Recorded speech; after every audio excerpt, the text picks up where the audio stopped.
Juste un tout petit... C'est intéressant de savoir aussi, vous qui êtes dans la salle et qui écoutez, comment vous recevez ces deux grilles de lecture à l'instant, celle de Denis Clair et de M. Revoil. Il y a des marges de manœuvre si on sait s'en saisir. Il ne faut pas penser que la solution vient des autres. Oui, jamais. Oui. Dans la société, dans la vie, c'est à chacun de faire son parcours, à chacun de choisir son rythme, son sens, ses actions, pour aider à construire de l'intérêt général, aider à prendre en charge le collectif. Chacun doit faire ce chemin, chacun doit faire cet effort. Et beaucoup ici, dans les propositions qui ont été faites et que nous allons voir maintenant, font des propositions, essaient d'avancer, et ensuite on va donner la parole à la salle pour que ça va être un moment intéressant, ça. Oui, oui. Juste d'un mot, Monsieur Chantarot, soyez gentil que nous sachions exactement d'où vous nous parlez, de nous dire qui vous êtes et ce que vous faites. Qu'on sache bien justement, je disais, la vision des acteurs de terrain. Qu'est-ce que c'est qu'être acteur de terrain pour vous aujourd'hui ?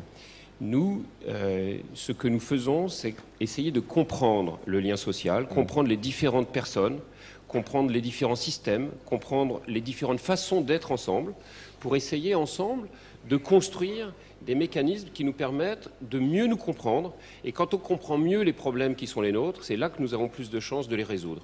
Et pour les résoudre, ensuite, il faut non pas seulement avoir pris conscience de ce que sont ces problèmes, mais il faut être capable de les prendre en main, chacun à son niveau, avec son statut, avec ses moyens. Il y a, rapprochez bien votre micro quand vous entendez bien, Monsieur Chantarot. Il y a dans des formules qu'on utilise comme ça, que vous avez souvent entendues, on parle souvent de l'intelligence économique et on se dit qu'il faut protéger les entreprises, qu'on ne leur vole pas leurs secrets, etc. Mais on parle aussi désormais, c'est très bien, d'intelligence sociale. Qu'est-ce que vous mettez vous-même dans cette formule intelligence sociale ? Qu'est-ce que ça veut dire, intelligence sociale ? L'intelligence sociale, c'est la capacité à comprendre et construire le lien social. Il s'agit d'essayer d'être ensemble. Et pour être ensemble, il faut penser ensemble. Il ne s'agit pas seulement de se mettre dans une salle et puis chacun envoie des messages par SMS à d'autres. Il s'agit de penser ensemble. Pour penser ensemble, il faut prendre le temps d'échanger nos informations pour essayer de poser des diagnostics partagés et ensuite construire des projets communs. Et c'est comme ça qu'on arrive à faire bouger l'ensemble du corps social. Alors, je vais vous laisser faire parce que vous avez déjà expliqué comment vous procédiez. Faites donc cette synthèse et cette réflexion qui remonte du terrain. Et puis ensuite, conversation avec la salle. Je vous laisse les clés, Monsieur Chantarot, et je vous rejoindrai tout à l'heure. Merci, Monsieur Paoli.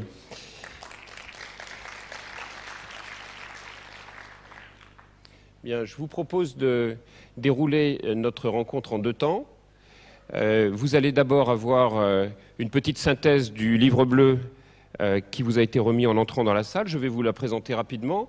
Et puis ensuite, je vous donnerai la parole.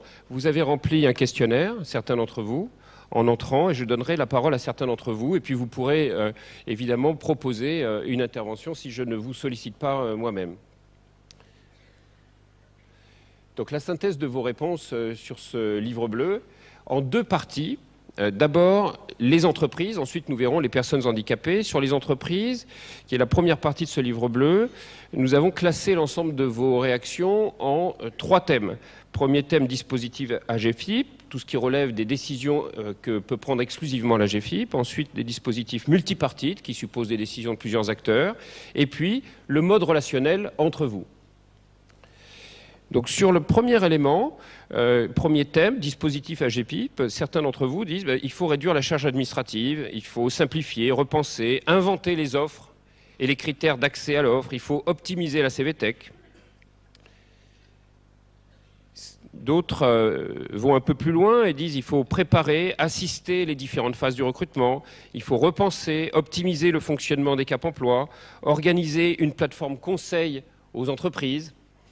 D'autres vont encore plus loin et disent qu'il faut construire un module de gestion prévisionnelle de l'emploi et des compétences des personnes handicapées à destination des entreprises. Pour les étudiants, il faudrait construire des modules de formation.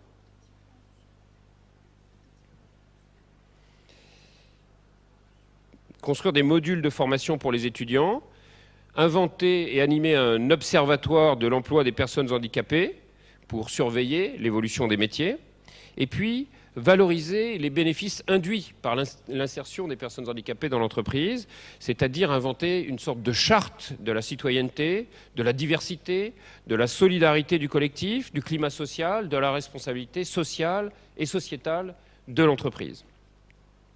Sur le second thème, dispositif multipartite, certains disent Il faut commencer par simplifier les aides.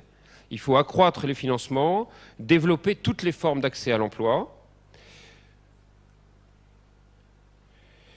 D'autres sont un peu plus audacieux encore et disent qu'il faudrait essayer d'articuler par bassin d'emploi les entreprises, les bases de données, les dispositifs d'insertion. Il faudrait installer la fonction à temps partagé chargée de mission handicap. Puis certains vont jusqu'à dire qu'il faut promouvoir l'insertion des personnes handicapées comme un révélateur de ce que sont les ressources humaines de l'entreprise, de ce qu'est l'entreprise, de ce qu'est son code génétique culturel qui, à travers la façon dont elle insère les personnes handicapées, est révélé. Et il faut essayer de promouvoir des offres d'emploi handi-accueillantes. Et puis, impliquer des médias. Les médias qui sont assez peu présents sur le sujet, d'après certains d'entre vous. Donc, on n'avait pas cliqué correctement. Voilà. Donc, c'est celle d'après. Merci. Ah oui, d'accord. Donc, en termes de synthèse, on voit que sur les dispositifs multipartites, il y a 3 éléments. Il s'agit de simplifier l'embauche, coordonner et mutualiser les énergies, donner du sens aux liens personnes handicapées, entreprises. Et maintenant, sur le 3e thème, en termes de mode relationnel, il s'agit de faire connaître les cap emploi, les offres, la loi, les pénalités risquées. D'autres vont jusqu'à dire qu'il faut montrer que le handicap est l'affaire de tous. Il faudrait faire s'exprimer les entreprises, des personnes connues et influentes, la médecine du travail, les responsables ressources humaines. Et puis, il faut intégrer les personnes handicapées parce que ça marche et montrer que ça marche. Et parce qu'il y a des candidats de qualité qui sont dotés d'une force qui est personnelle, on l'a vu dans certains témoignages tout à l'heure dans les films, qui est liée à leur handicap, montrer que des insertions sont réussies. Et puis, sur le dernier élément, nous avons... où j'en suis voilà, c'est ça. Non, il faut revenir en arrière un instant. Désolé, j'ai pas bien les manettes. Donc sur le dernier élément, mode relationnel, il s'agit de s'impliquer tous ensemble dans des processus de mobilisation de toutes les entreprises, hein, de l'échelle nationale jusqu'au bassin d'emploi, en passant par les clubs, les associations, les fédérations professionnelles, les chambres de commerce, les chambres de métiers, les élus locaux, les maisons départementales, la presse. Il faut impliquer tout le monde dans un processus de mobilisation globale. Donc, en synthèse sur le mode relationnel, vous dites finalement, il faut mieux informer, faire connaître les bonnes pratiques et structurer le dialogue. Maintenant, sur la 2e partie de ce livre bleu, qui concerne les personnes handicapées, 3 thèmes là aussi, ce qui concerne la relation et l'aide, la formation et l'emploi. Sur le premier thème, relation et aide, vous dites, ça commence par des idées aussi basiques que subventionner les prothèses auditives, construire de la communication à travers d'autres relais que ceux de l'exclusion, en impliquant radio, télé, mais aussi avec une communication simplifiée et accessible, l'idée du numéro vert. Certains proposent des éléments qui sont plus structurants et plus complexes à mettre en œuvre, avec la construction d'un suivi durable par un référent extérieur, l'installation d'un bilan global et même récurrent sur les plans médical et professionnel, mais aussi social et sociétal, et en construisant un accompagnement complémentaire pour les personnes les plus éloignées de l'emploi.